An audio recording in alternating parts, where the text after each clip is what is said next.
नमस्कार मंडळी. आजच्या कार्यक्रमात मी विद्या तावडे तुमचं स्वागत करते.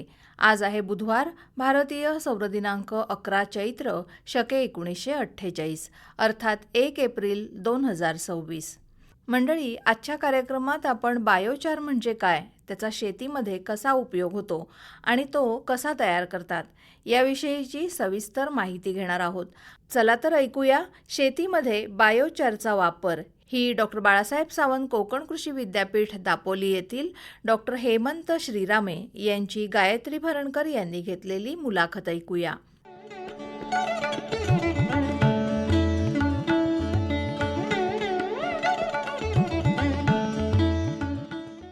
मंडळी नमस्कार.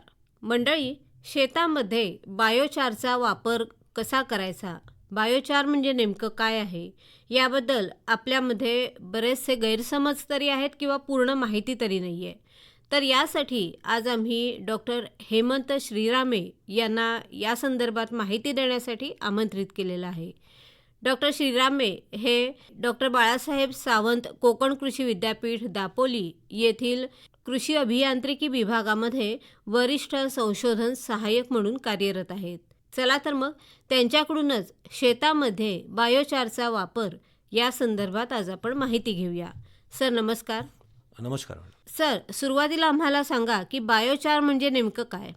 बायोचार म्हणजे एक प्रकारचा जैव कोळसा असतो. हा शेतीसाठी वापरला जाणारा एक विशिष्ट प्रकारचा कोळसा आहे.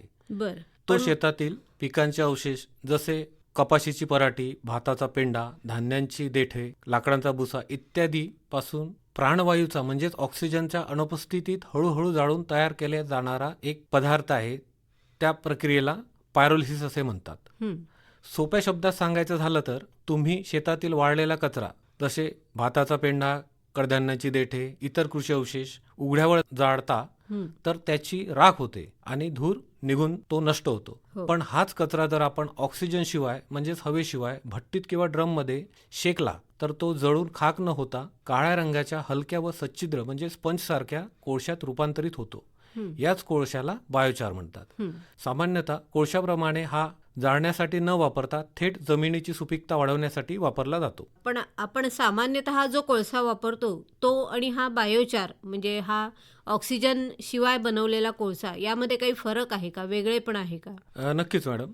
बायोचार हा शेतातील पिकांचे अवशेष पासून प्राणवायूच्या अनुपस्थितीत तयार केलेला एक खास प्रकारचा कोळसा आहे. बरोबर. सामान्यतः कोळसा हा इंधन म्हणून वापरला जातो, परंतु हा सच्छिद्र कोळसा जर आपण जमिनीमध्ये वापरला तर नक्कीच जमिनीची सुपीकता वाढण्यासाठी मदत होते व तो जमिनीत मिसळल्याने जमिनीची पाणी व खत साठवण्याची क्षमता वाढते. अच्छा. सर, तुम्ही म्हणालात की शेतामध्ये या बायोचारचा, या कोळशाचा वापर करणं खूप फायदेशीर असतं. तर हा वापर नेमका कसा करावा आणि तो का करावा ते आधी सांगा. नक्कीच मॅडम. बायोचारचा सर्वात मोठा फायदा म्हणजे तो जमिनीचे आरोग्य अनेक प्रकारे सुधारतो. जसे की जमिनीतील कर्ब म्हणजेच कार्बन वाढवतो. रासायनिक खताच्या वापरामुळे जमिनीतील सेंद्रिय कर्बाचे म्हणजेच ऑर्गॅनिक कार्बन चे प्रमाण झपाट्याने कमी झालेले आहे, परंतु बायोचारमुळे हे प्रमाण वाढण्यास मदत होते, जे जमिनीच्या सुपीकतेसाठी सर्वात महत्त्वाचा घटक आहे. त्याचप्रमाणे पाणी साठवण्याची क्षमता सुद्धा बायोचार वापरल्यामुळे वाढल्या जाते. त्यामुळे जमिनीत पाणी मुरवून ठेवण्याची क्षमता वाढते आणि त्यामुळे पिकांच्या दुष्काळाच्या काळात सुद्धा आधार मिळतो व सिंचनाची गरज कमी पडते. तसेच अन्नद्रव्ये साठवतो. म्हणजे बायोचारच्या छिद्रामध्ये खतामधील नत्र जसे नायट्रोजन, स्फुरद, पालाश ही मूलद्रव्ये अडकून राहतात आणि ते पिकांना हळूहळू प्रमाणात उपलब्ध करून देतात. त्यामुळे खतांचा अतिवापर थांबतो व पिकांना दीर्घकाळ पोषण मिळते. त्याचप्रमाणे जमिनीतील जीवाणूसाठी निवारा सुद्धा बायोचारच्या वापरामुळे मिळतो. त्यामुळे काय होतं की जीवाणूसाठी म्हणजे सूक्ष्मजीव एक उत्तम निवारा निर्माण करून देतात. हे जीवाणू पिकांच्या वाढीसाठी अत्यंत आवश्यक असतात. आणि सरतेशेवटी सांगतो म्हटलं तर बायोचारच्या वापरामुळे खतावरील खर्च कमी होतो. बायोचार वापरल्याने हळूहळू रासायनिक खतांची मागणी कमी होते व त्यामुळे शेतकऱ्यांना उत्पादन खर्च कमी होण्यास मदत होते. म्हणजे असे अनेक फायदे यामध्ये आहेत. नक्कीच अनेक फायदे आहेत. बरं, मग ह्याचा नेमका वापर कसा करावा ते सांगू शकाल का? होय, नक्की. बायोचार वापरल्याचे अनेक फायदे आहेत.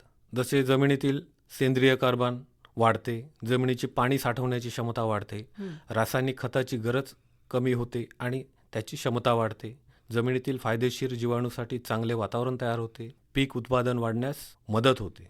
यासारखे फायदेसुद्धा बायोचार वापरल्यामुळे होतात. खरंय. बरं सर, मग आता सांगा की शेतीमध्ये किंवा शेतजमिनीमध्ये या बायोचारचा वापर नेमका कसा करावा? बायोचारचा थेट जमिनीत मिसळण्याऐवजी थोडीशी खबरदारी घेणे आपल्याला गरजेचे आहे. बरं. म्हणजे सुरुवातीला आपल्याला बायोचार प्रीचार्जिंग करायचं आहे. बायोचार कोरडा असताना जमिनीत मिसळल्यास तो सुरुवातीला जमिनीतील नत्र शोषून घेतो. त्यामुळे वापरण्यापूर्वी आपल्याला बायोचार कंपोस्ट म्हणजे सेंद्रिय खत किंवा शेणखत किंवा गोमूत्र यात मिसळून 15 ते 20 दिवस सावलीत ठेवायचे आहे. त्यामुळे काय होईल की त्यातील बायोचारचे जे छिद्र आहेत, सूक्ष्म छिद्र, त्यामध्ये हे अन्नद्रव्य जाऊन अडकतील व ते वापरण्यासाठी सज्ज होतील. त्याचप्रमाणे बायोचारचा वापराचे डोजेस जर बघितलं तर जमिनीच्या सुपीकतेनुसार हे प्रमाण बदलू शकते. साधारणतः एकरी 200 ते 500 किलो बायोचार वापरला जाऊ शकतो. आणि लाल मातीचा जर विचार केला तर लाल मातीत एकरी 1 टन तर काळ्या मातीत अर्धा टन बायोचारचा वापर करावा. आणि वृक्ष लागवडीसाठी जर विचार केला तर प्रति झाड आपल्याला 1 ते 2 किलो बायोचार वापरणे गरजेचे आहे. अच्छा. सर, बायोचारचा वापर कसा करावा हे तुम्ही सांगितलं, पण याचं काही असं प्रमाण आहे का? म्हणजे या प्रमाणात या झाडांना वापरावा, तर त्याबद्दल सांगा. हो, नक्कीच. सर्वसाधारणतः बायोचार वापराचे प्रमाण हे मातीच्या प्रकारावर अवलंबून असते. बरं. आपण बघूया, नवीन लागवड जर करायची असेल, शेतबाग असो किंवा शेती असो, तर प्रमाण 5 ते 10 टन प्रति हेक्टर. आणि शेताच्या नांगराने किंवा रोटावेटरने वरच्या 15 ते 20 सेंटीमीटर मातीत नीट मिसळावा. बरं. आणि साधारणतः 3 ते 7 दिवस थांबून नंतर पेरणी किंवा रोपण करावं. आणि जर झाडे आपली स्थापित असतील किंवा फळबाग असेल तर त्याचे प्रमाण असे आहेत की झाडाच्या आकारानुसार 1 ते 5 किलो प्रति झाड या प्रमाणात आपण बायोचार द्यावे. आणि त्याचे प्रकार आहेत, जसे खड्डा पद्धत आहेत. तर साधारणतः झाडाच्या खोडापासून 30 सेंटीमीटर ते 20 सेंटीमीटर अंतरावर 2 ते 4 खड्डे खणावे व त्या खड्ड्यामध्ये साधारणतः 250 ते 500 ग्रॅम बायोचार व कंपोस्ट मिश्रण भरून मातीने झाकून द्यावे, जेणेकरून बायोचार हा दीर्घकाळ आपल्याला त्या झाडांना पोषक तत्वे देत राहील. अच्छा. बरं, बायोचार वापरण्याची योग्य अशी पद्धत काय आहे? साधारणतः मॅडम 2 प्रकारची बायोचार वापरण्याची पद्धती आहेत. त्यामध्ये प्रथमतः बघूया, खत म्हणजेच कंपोस्ट सोबत मिश्रण करून यामध्ये बायोचार हे उत्तम खत वाढवणारे आहे. कंपोस्ट ढिगाऱ्यामध्ये साधारणतः 10 ते 20% बायोचार मिसळल्यास कंपोस्टची गुणवत्ता वाढते व दुर्गंधी कमी होते. आणि दुसरी पद्धत म्हणजे द्रव खत बनवणे. यामध्ये 1 भाग बायोचार, 5 भाग पाणी व 1 भाग गोमूत्र किंवा द्रव खत एका ड्रममध्ये घाला व रोज ढवळून साधारणतः 7 ते 10 दिवस ते ठेवायचे आहे. आणि हे द्रावण गाळून आपल्याला 1 ते 10 प्रमाणात पाण्यात मिसळून झाडांवर फवारायचे आहे. बरं सर, हा बायोचार कशापासून तयार करता येतो? मॅडम, बायोचार जो आहे हा तुमच्या शेतातील किंवा शेताशेजारी उपलब्ध होणारा जवळपास सर्व प्रकारचा सेंद्रिय पदार्थ, म्हणजेच भाताचा पेंडा असेल, कडधान्याची देठं असतील, लाकडाचा भुसा असेल किंवा इतर कृषी अवशेष, हा बायोचार बनवण्यासाठी अत्यंत उपयोगी आणि उपयुक्त आहे. त्यासाठी कोणतीही खास किंवा वेगळा कचरा शोधण्याची गरज नाही. आणि बायोचारसाठी उपयुक्त साहित्य जसे तुमच्या शेतातील पुढील गोष्टी आहेत, जसे शेतातील अवशेष म्हणजेच कपाशीची पराठी असेल, भाताचा पेंडा असेल, गव्हाचा पेंडा असेल, नाचणीची कांडे असतील, देठं असतील, ज्वारीची देठं असतील, म्हणजे कुठल्याही पिकांचे चापड असतील किंवा पीक काढल्यानंतर उर्वरित जो अवशेष असतो, कृषी अवशेष असतो, त्या अवशेषापासून आपल्याला बायोचार बनवता येतो. अच्छा. बरं, शेतकऱ्यांनी स्वतः जर बायोचार करायचं असं ठरवलं तर तो कशा प्रकारे त्यांनी तयार करावा? बायोचार तयार करण्याची प्रक्रिया अगदी सोपी आहे मॅडम. तुम्ही तुमच्या शेतात सहज उपलब्ध होणारा कुठलाही वाळलेला काडी कचरा, जसं मी सांगितल्याप्रमाणे भाताचा पेंडा असतील, पराठ्याची तुकडे असतील, कडधान्याची देठे असतील किंवा इतर कृषी अवशेष पासून आपण बायोचार बनवू शकतो. साधारणतः जर आपण एक विचार केला तर एक जुनी लोखंडी ड्रम, शेतातील वाळवलेला काडी कचरा व चिखल हे साहित्य आपल्याला लागतात. आणि कृती जर बघायला गेलं तर प्रथमतः आपल्याला लोखंडी ड्रमला तळाशी साधारणतः 10 ते 20 अर्धा इंचाचे छिद्र पाडायचे आहेत. या ड्रममध्ये कोरड्या पिकांचा अवशेष साधारणतः 20 ते 25 सेंटीमीटर लांबीचे तुकडे आपल्याला ड्रममध्ये भरायचे आहेत. आणि ड्रमचे झाकण लावून ते चिखलाने सील करायचे, जेणेकरून त्यामध्ये बाहेरील हवा आत जाणार नाही. आणि त्यानंतर काय करायचे की ड्रमच्या खालच्या बाजूने लाकडे जाळायची आहे, जेणेकरून आतले जे आपले कृषी अवशेष ठेवला आहे तो गरम होईल. आणि यामध्ये आत हवा न जाता आतील जो कृषी अवशेष आहे तो जाळला न जाता शेकला जातो. या प्रक्रियेला पायरोलिसिस असे म्हणतात. बरं. आणि जेव्हा ड्रममधून निळसर रंगाचा धूर येतो तेव्हा प्रक्रिया पूर्ण झाली असे समजायचे आहे. बरं. आणि नंतर खालची छिद्रे चिखलाने बंद करायची आहे व ड्रम पूर्णतः थंड होऊ द्यायचा आहे व थंड झाल्यावर वरील झाकण काढून आपल्याला तयार झालेला काळा बायोचार आपल्याला उपलब्ध होईल. म्हणजे एकूण ही प्रक्रिया तशी सोपी आहे म्हणायला हरकत नाही. नक्कीच मॅडम, हे आपण साधारणतः शेतकरी स्वतः तयार करू शकेल अशी प्रक्रिया एकदम सोपी आहे. खरंय. बरं सर, हा तयार झालेला बायोचार आहे तो थेट जमिनीमध्ये मिसळता येऊ शकतो का? नक्कीच नाही मॅडम. बायोचार थेट जमिनीत मिसळू नये त्याआधी एक प्रक्रिया करावी लागते. त्यालाच चार्जिंग किंवा प्री चार्जिंग म्हणतात. बरं. कोरडा बायोचार जर जमिनीत आपण थेट मिसळला तर काय होतं की जमिनीतील नायट्रोजन म्हणजे नत्र आहे ते बायोचार शोषून घेतो. बरं. त्यामुळे तो आपल्याला प्रीचार्ज करणे आवश्यक आहे. बायोचार वापरण्यापूर्वी साधारणतः 15 ते 20 दिवस आपल्याला शेणखत किंवा कंपोस्ट किंवा गोमूत्र मिसळून ठेवावे लागतं. त्यामुळे बायोचारची छिद्र पोषक तत्वांनी भरून जातात व ते वापरण्यासाठी सज्ज होतात. बरं, एकूण साधारण 1 एकर असा जर एरिया घेतला तर त्यासाठी किती बायोचार लागतो?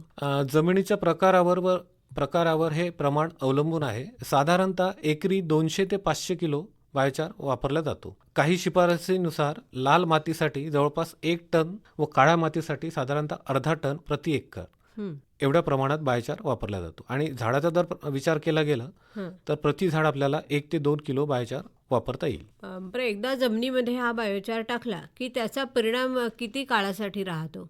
बायोचारचे सर्वात खास वैशिष्ट्य म्हणजे तो जमिनीत स्थिर राहतो. बरं. त्यामुळे एकदा जमिनीत टाकल्यास तो फायदेशीर परिणाम शेकडो वर्ष देत राहतो. अरे वा. म्हणजे हा एक दीर्घकालीन गुंतवणूक आहे मॅडम. नक्कीच. मातीत मिसळल्यानंतर बायोचार बहुतांश कर्ब अतिशय दीर्घकाळ स्थिर स्वरूपात ठेवतो. बायोचारमधील कर्ब किती काळ टिकेल हे प्रामुख्याने 3 घटकावर अवलंबून असते.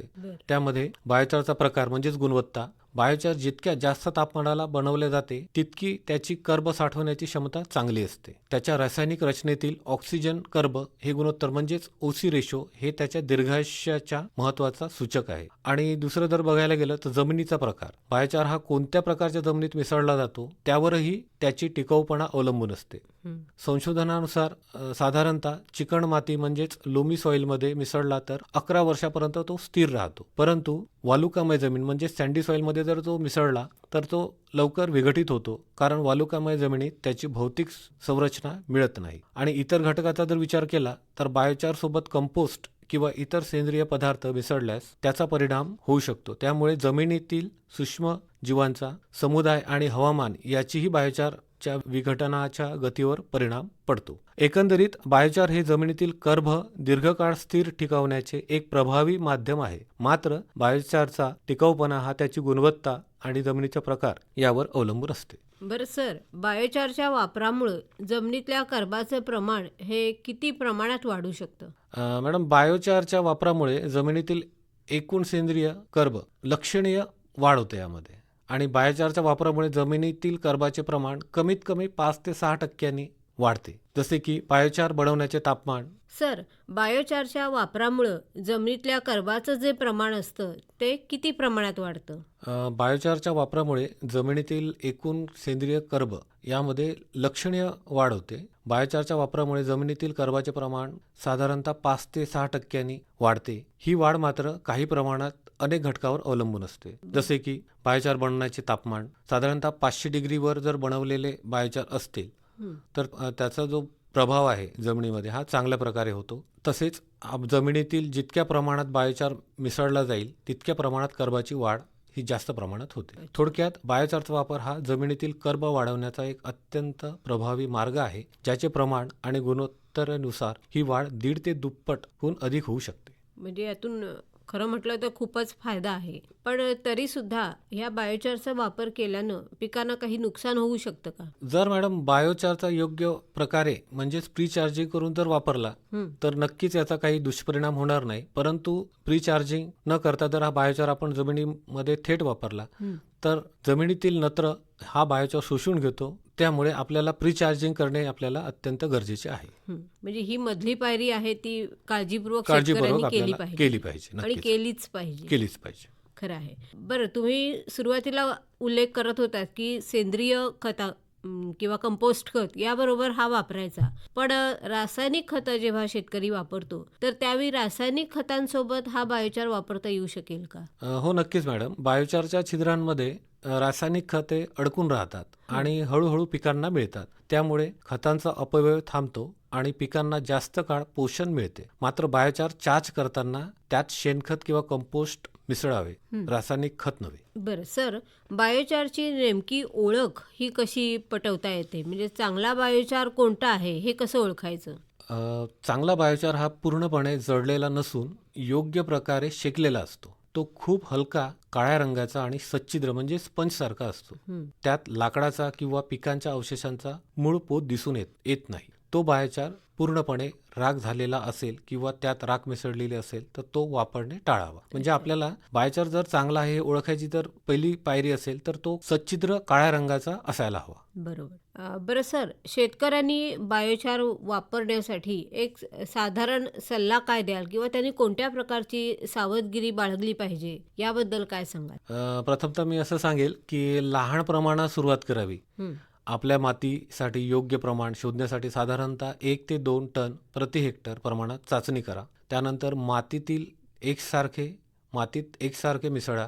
साधारणतः बायोचार हे वरच्या 15 ते 20 सेंटीमीटर मातीच्या थरावर नीट मिसळावे. इतर सेंद्रिय खतांसोबत वापरले गेले तर फारच चांगलं, कारण बायोचार हे एकट्याने पुरेसे नाही. कंपोस्ट, गोबर खत किंवा हिरवळ खत यासोबत वापरल्यास चांगले परिणाम मिळतात. आणि गुणोत्तर जर बघायला गेलं तर 1 भाग बायोचार व 3 ते 5 भाग कंपोस्ट असे प्रमाण वापरावे. म्हणजे नक्कीच त्याचा फायदा मिळतो. आणि ओलसर बायोचार आपल्याला वापरला पाहिजे, कारण कोरडा बायोचार वापरू नये. कारण कोरडा जर बायोचार वापरला तर मी सांगितल्याप्रमाणेच जमिनीतील नत्र हे बायोचार शोषून घेतं. आणि बायोचार हा फक्त बायोचार पुरेसा नाही आहे जमिनीसाठी. तो माती सुधारणारा एक घटक आहे, पोषक नाही. नेहमी सेंद्रिय खताबरोबरच त्याचा वापर करावा. बरोबर आहे. आणि बायोचार टाकल्यानंतर किंवा वापरल्यानंतर आपल्याला पाणी हे चांगल्या प्रकारे द्यायचं आहे, जेणेकरून मातीशी त्याची रासायनिक बंध तयार होतील. माती सुधारण्यासाठी साधारणतः 5 ते 15 टन प्रति हेक्टर हे एक सुरक्षित व प्रभावी प्रमाण आहे. लहान प्रमाणात सुरुवात करून इतर सेंद्रिय खताबरोबर बायोचार वापरल्यास चांगले निकाल मिळू शकतात. आणि बायोचार योग्य पद्धतीने वापरल्यास साधारणतः 2 ते 3 हंगामात मातीतील सेंद्रिय खत व गुणवत्ता ही लक्षणीयरित्या वाढते. सरतेशेवटी एवढंच म्हणेल, बायोचार हा शेतासाठी एक दीर्घकालीन गुंतवणूक आहे. एकदा जमिनीत टाकल्यास त्याचे परिणाम दीर्घकाळ टिकून राहतात. तसेच पिकांचे अवशेष जाळून प्रदूषण करण्यापेक्षा त्यापासून जर बायोचार आपण बनवून जमिनीत टाकला तर नक्कीच जमिनीची सुपीकता वाढते व शाश्वत शेतीचा एक उत्तम मार्ग आपल्याला निर्माण करतो. म्हणजे हा जरा वेगळा विषय असला तरी शेती करण्याच्या दृष्टीनं अतिशय फायदेशीर असं आहे. तेव्हा शेतकऱ्यांनी शेतीमध्ये आपल्या किंवा झाडांसाठी सुद्धा बायोचारचा वापर करणं सुरुवात करावी. आणि मला असं वाटतं की सर, आपण जी माहिती दिलीत त्यावरून अतिशय चांगल्या प्रकारचा पॉझिटिव्ह इफेक्ट यातून मिळेल आणि शेतकऱ्यांना याचा नक्कीच फायदा होईल. सर, आज आपण इथे आलात आणि आमच्या सर्व शेतकरी बांधवांना शेतीमध्ये बायोचारचा वापर कसा करायचा, त्याचे काय फायदे आहेत याबद्दल अतिशय सविस्तर अशी माहिती दिलीत. त्याबद्दल सर्वांच्या वतीने मी आपले आभार मानते. धन्यवाद. धन्यवाद मॅडम.